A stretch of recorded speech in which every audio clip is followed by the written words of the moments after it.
Deep beneath the endless ocean, a wounded crimson dragon lay chained to the seafloor.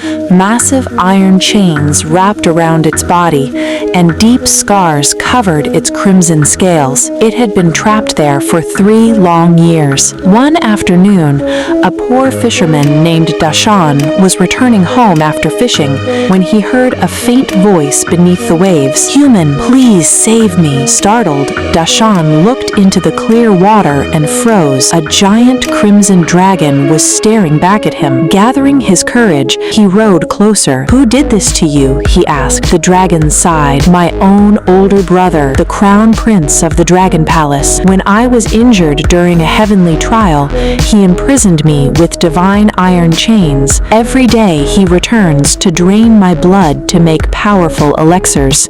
If you don't help me today, he'll come back tomorrow." Dashan felt both fear and pity. "I'll free you," he promised. He grabbed the shell knife he used for cutting fishing nets and struck the chains again and again. Sparks burst through the water, but the chains didn't even scratch. Instead, his knife shattered into pieces. The dragon said, "Those are divine iron chains. Ordinary weapons cannot break them." Deep inside the ocean trench lies an ancient dagger. A Taoist drowned there years ago. His skeleton rests beneath an old red coral, and the dagger is still beside him. Only that weapon can cut these chains. Without hesitation, Dashan took a deep breath and dove into the sea. The trench was dark and filled with sharp rocks and dangerous sea creatures.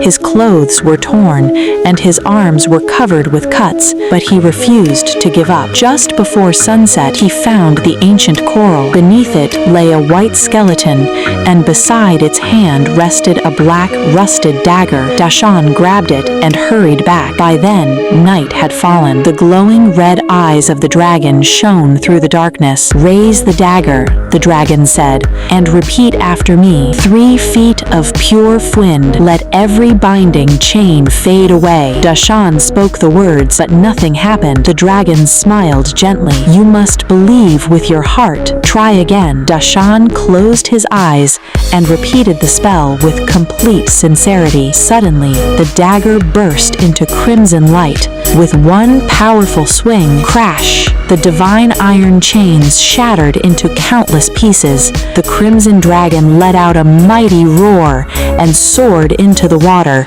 Golden light spread through the sea, turning the dark ocean bright as daylight. After circling above Dashan, the dragon landed before him. "You saved my life," it said. "The treasures of the dragon palace are yours. Gold, pearls, coral, ask for anything." Dashan shook his head. "I don't want treasure. My mother has been unable to walk for 2 years. If you can heal her, that's all I ask." The dragon looked deeply moved. "You saved a dragon's life, and yet you ask nothing for yourself. Take this dragon pearl, place it on your mother's legs, and light 1 stick of incense. Before the incense burns out, she will walk again." Dashan thanked the dragon and hurried home. That night, he gently placed the glowing pearl on his mother's legs and lit the incense. He waited beside her bed without taking his eyes off her. As the final smoke disappeared, his mother slowly sat up. Then she stood. Moments later, she walked across the room on her own. Dashan couldn't hold back his tears. The next morning, while scooping rice from the family's jar,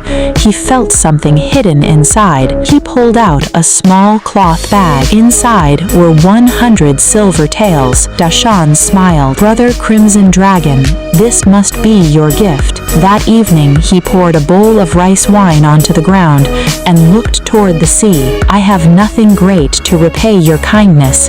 Please accept this humble offering." A deep dragon's roar echoed across the distant sky, as if carrying one final message. "Those who act with kindness will always be blessed, and those who honor their parents will never be forgotten by heaven." The end.